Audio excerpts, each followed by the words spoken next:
G'day guys, how you going? Shred Simpson here. I recently completed a 7-day water fast. Crazy, I know. And that happened on Friday the 13th at around 10 p.m. That was my last meal. Had a small, sort of really tiny little chicken and veggie dish at a fancy football best and fairest function. And I broke the fast on Saturday the 21st. So 8 nights later, but basically 7.5 days later, broke it on some watermelon, and now it's almost exactly 2 weeks since then as well, so 2 weeks post-fast. So many people are wondering why I would commit to a 7-day water fast. Weight loss wasn't one of the reasons. I was happy with how I was before, but more to do with the fact that I contracted glandular fever in early 2015. And ever since then, I've just been getting really sick. Wasn't too bad after coming good off glandular fever, but yeah, immune system just seemed to get worse and worse until I felt that I had no other choice. And you're probably thinking, so yeah, you get sick, why would you not eat food? Wouldn't you need food to help beat the sickness that you're having? And it sort of makes sense, but I think fasting's been around for a really long time, and even animals, when they get sick, will not eat. They'll rest and they'll fast, and the body will go about healing itself in that way. So I did a reasonable amount of research over the past few months, maybe even year, really trying to figure out what's wrong with me, try to go through different bits and pieces, sorting it out. I had sinus surgery, had well over 15 courses of antibiotics just to sort of help me get through, footy training, uni, work, all that. And I've seen a lot of doctors, naturopaths as well, just trying to get my diet good. And I think I was doing all the right things. But fasting was one of those things where it seemed like the benefits of a long water fast could really help my situation. So I thought, it could be dangerous not eating for seven days, but a lot of people have done it. A lot of people have done a lot longer than 7 days with water fasting and have come out of it a lot better. So probably in the last year, after sinus surgery and tonsil surgery, it was actually better. When I got sick, I felt like I could soldier on through them better having the surgery, but looking back, I documented how often I got sick. It was at least every 2 months, probably more likely every month. So I think my immune system was just getting weaker and weaker, and trying to rely on antibiotics or things to take care of that. And even if I wasn't sick, I would still feel fatigued every now and then, and mind pretty cloudy, just not really a great place to be. So probably a year ago, I came across intermittent fasting. That's becoming quite popular recently. Just doing a bit of research. I really enjoy my health and fitness, just on YouTube first, watching videos, then later reading articles. So yeah, I sort of brought that into my diet, just sort of basically having breakfast later is intermittent fasting. You fast for, the day's made up of 24 hours, you fast for 16, eat, and you feast for 8. So, you might start eating at midday, 12, stop eating at 8. Pretty simple. And you're meant to get benefits of low insulin, high human growth hormone, preserve your muscles, and also burn a bit more fat. So I really enjoyed the intermittent fasting, so much so actually that and it reduced the fasting window from 8 hours down to 4 hours. So I'd probably eat at 4 p.m, finish eating at 8 p.m. So I did that over a few months. Then even actually brought it down for a period to just 1 hour. So I called it one meal a day, but it was actually just an hour of just eating as much as possible. And I was actually losing a bit of fat and, still, preserving muscle and still able to feel like I had heaps of energy to run around and go to the gym and do all those kind of things. In hindsight, with the amount of food I was having, that's probably putting quite a bit of load on the digestive system as well. So after a period of that intermittent fasting and getting into that and learning about it, came across similar studies, which is longer duration water fasting. So not just the daily water fasting, so 24 hours, 48 hours, 3 days, and they sort of had different benefits. Like I said, fasting's been around for ages. It's in a lot of religions, used for spiritual purposes.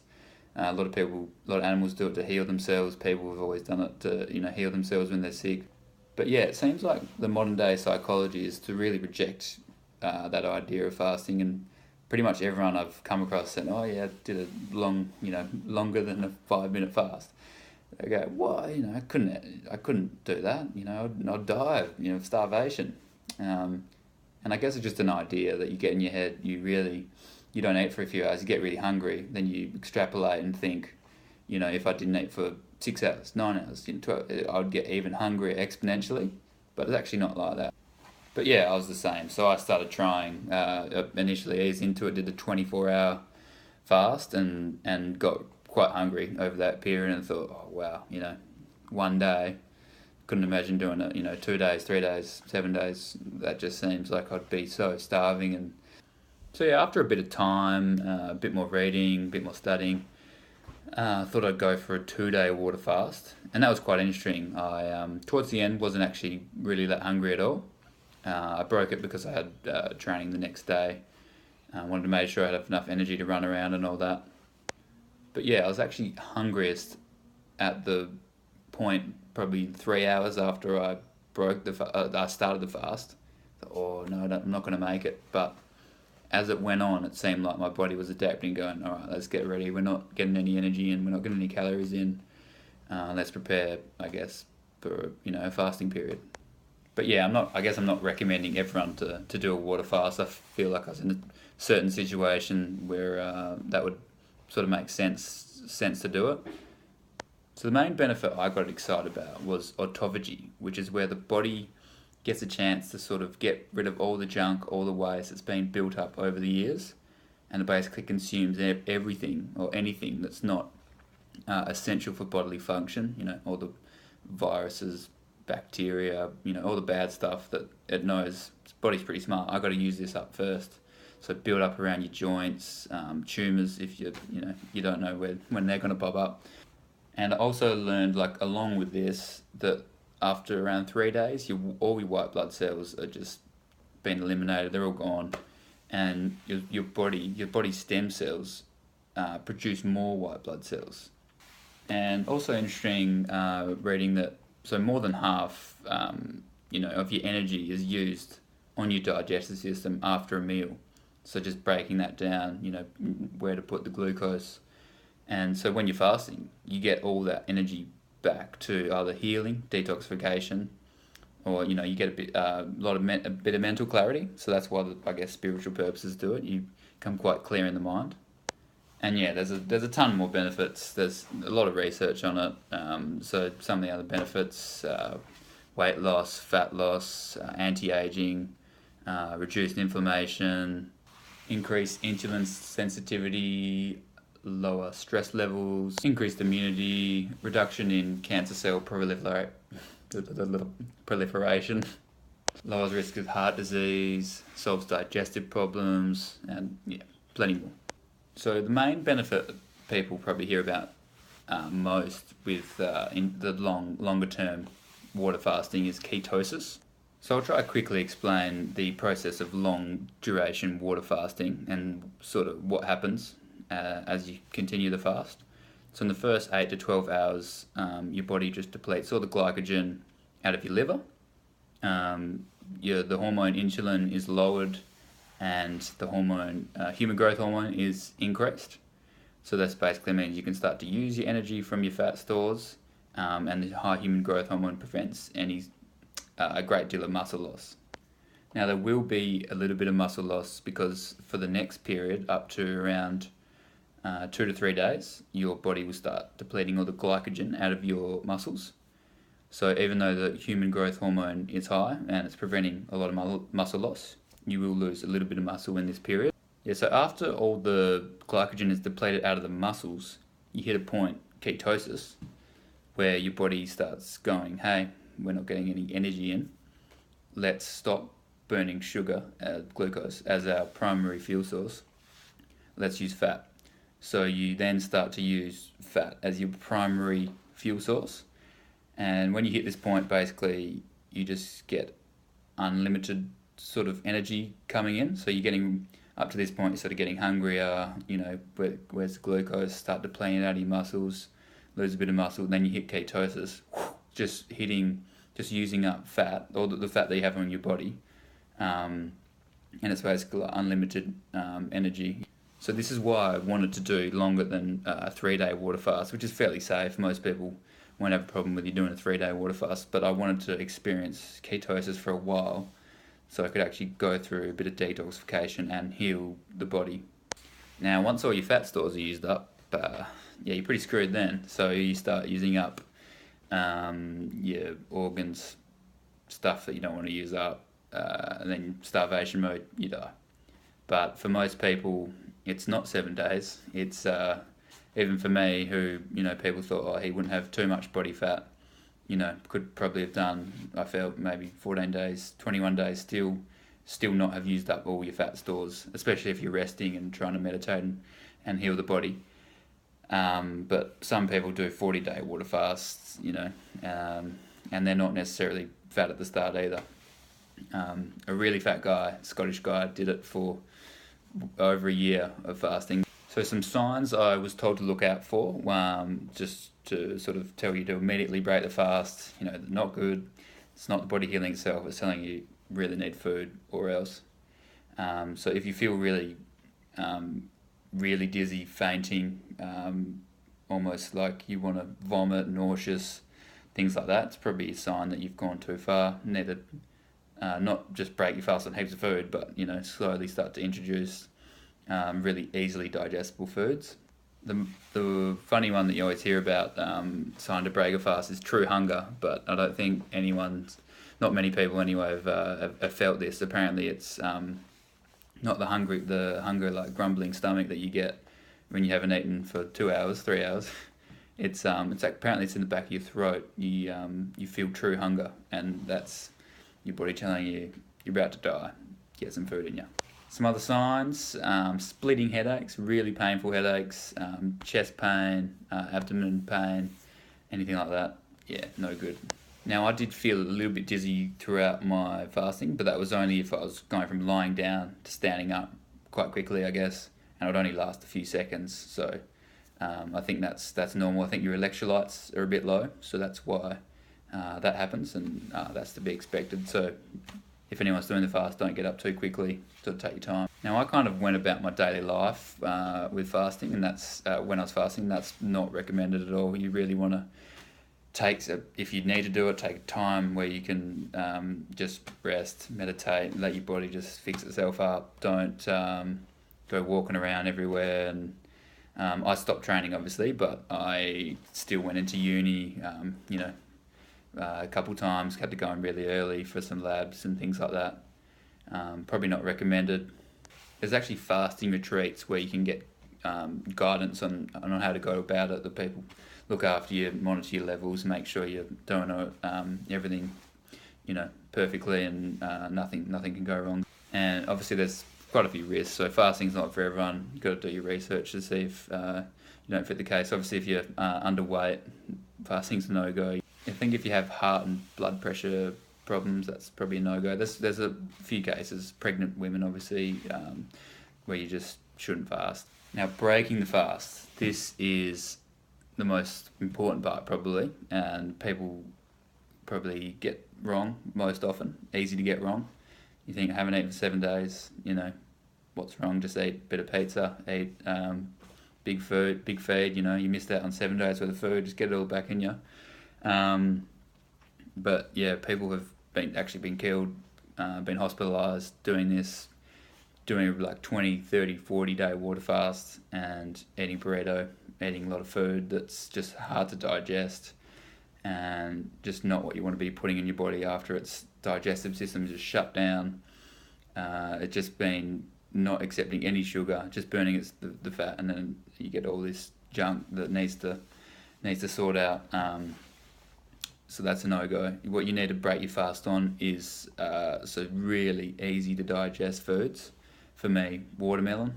That was quite a popular one I was researching. And when I did eat my watermelon, it wasn't a huge amount of watermelon. It was only a little bit, just waking the digestive system up, getting it used to food again. Just have a little bit, listen to your body, have a tiny little bit, get hungry a few hours later, have more. And if you do it this way correctly, just sort of introducing things really slowly, the detoxification process actually continues on a bit longer. So not just after you break the fast, it goes on a bit further. And I actually lost weight after the first day, after breaking the fast, and after the second day. And then I started to slowly increase the amount I was having. So basically, one of the detoxification processes or healing processes of the body, you sort of go back in time. So say you had maybe a year ago a sore throat that you didn't get over. So maybe 3-4 days into the fast, you get a sore throat for a few hours. And I think that is explained by the body just eating up, the bad stuff around that area and fully fixing it up, unfinished business. And maybe someone had a broken ankle 10 years ago. And then maybe 6-7 days into the fast, they experience a sore ankle and it gets really stiff. Why is that? Because it's eating all the build up around the joints. It never fully healed, 100%. Maybe it's 95%, but it's actually fully, scarring your body, going back through the ages, through the years, and fixing everything up. And I actually had surprisingly similar feeling. I didn't think this would be the case, but everywhere I've been injured, my ruptured right ankle, my had a few problems with my right knee, I've torn my right groin adductor, and obviously I've had all the sinus issue and the so that comes into my tonsils and throat and stuff. So during the fast, it's like I was going back. I was feeling signs of what I've had in the past, and I thought, oh no, I'm getting sick again. But it was just the body fixing itself up, and I was pretty stoked about that. After a few hours it's gone, you go, well, maybe it actually is working. And another little theory that I threw in there, then why I decided to fast, was because knowing that the gut is 80% of the immune system, and I'd had so many courses of antibiotics that when I was having the antibiotics, so basically wiping everything out there, killing all the bad bacteria and all the good bacteria out of your gut, and some of the little bits of bad bacteria survive, and they breed again and get stronger. So next time antibiotics come in, it's not as effective. Everyone knows that theory. And I wasn't having any probiotics with my antibiotics when I was sick, so that was pretty dumb. So all the bad bacteria that's growing back was overwhelming the good bacteria. I wasn't getting any probiotics in. So my theory was, if I fast, hopefully everything would die off after 7 days. And when I refeed, put in the probiotics, get really good, gut health, strong immune system, happy days. That's the theory. I feel really good now, better than I've felt in ages. So that's all the theory done. Before I get into a day-by-day recap of the fast, I'd just like to put in a little disclaimer. So I'm not a medical professional, and everything I've done is based on my own research. So if you're considering doing anything like this and have had similar issues to me, please consult a GP. I was planning on fasting after exams, where I had a 7-day block where I could just completely rest. But I got sick again and had to go through a full course of antibiotics. Still couldn't get over it. So it was about a 2-week block where I had my usual sinus issues. But then I also had an ear infection, probably from my time overseas in Bali. And also had like a throaty cough, and just couldn't get over it. So on Friday the 14th, thought, I'm going to start fasting, see if I can beat this thing. I didn't visually document those first 3 days when I was fasting. So I'll just take you back in time and say what I was feeling and thinking on those particular days. Day 0, Friday the 13th of October, weighing in at 99.6 kgs, stocked up on plenty of water in the morning, probably over the day, had around 4.5 litres, heap of food, porridges, smoothies, a lot of things that's going to keep you full, stocking up on those vitamins and minerals. And then at my footy function, had my small chicken meal at 10 p.m. and that was my last thing I had before my 7-day water fast. Day 1, Saturday, weighing at 97.5 kilos. Nothing exciting here, just studying, researching, reading all day. Was feeling pretty hungry around breakfast, lunch and dinner time, but I think that's the ghrelin hormone spiking, and I was able to sort of overcome that sort of block of feeling hungry by just drinking plenty of water. Yeah, that's easy as that. Sunday, day 2, so weighing at 96.3 kilos. This was the hardest day. So I attended a family breakfast and just sort of watching everyone eat. I was just drinking my water there in the corner, looking at all this delicious food, and then went over to work to do an 8-hour shift where I was actually cooking and serving food to customers. So I got really hungry around lunch and afternoon tea, dinner time when I was sort of expecting that food, ghrelin hormone shooting up. But yeah, obviously I was working, so just trying to smash water when I could and overcome that. Got pretty hangry towards the end of the day, hungry and angry. But when I made it, I felt good about the day. And my cough, even though it was still there, was so much better. Monday, day 3, so weighing at 95 kilos in the morning. By mid-morning, all signs of cough, all gone. Started filming in the afternoon and experienced ketosis sort of around 8 p.m. where my thoughts went really quickly. I'll get into more details in that. Just sitting, studying at home all day, nothing really exciting, and drinking plenty of water. Now we can get into some actual footage of when I was actually fasting and saying what I was thinking and feeling on those days. And that will be in part 2. I'll put that in the description box below. So check that out. Just some notes before you check that out. Mum noted I was very zen, like a monk. And the longer I went through the fast, the slower I became physically. But I felt really quick mentally, like I was thinking about things really fast and able to sort of come up with solutions pretty quickly. But actually physically saying things that felt slow to come out. That makes sense to me now, the body being very conservative with its energy physically, but with ketones being supplied to the brain, quite mentally sharp as well. Cheers for watching, guys, and I'll see you in the next video.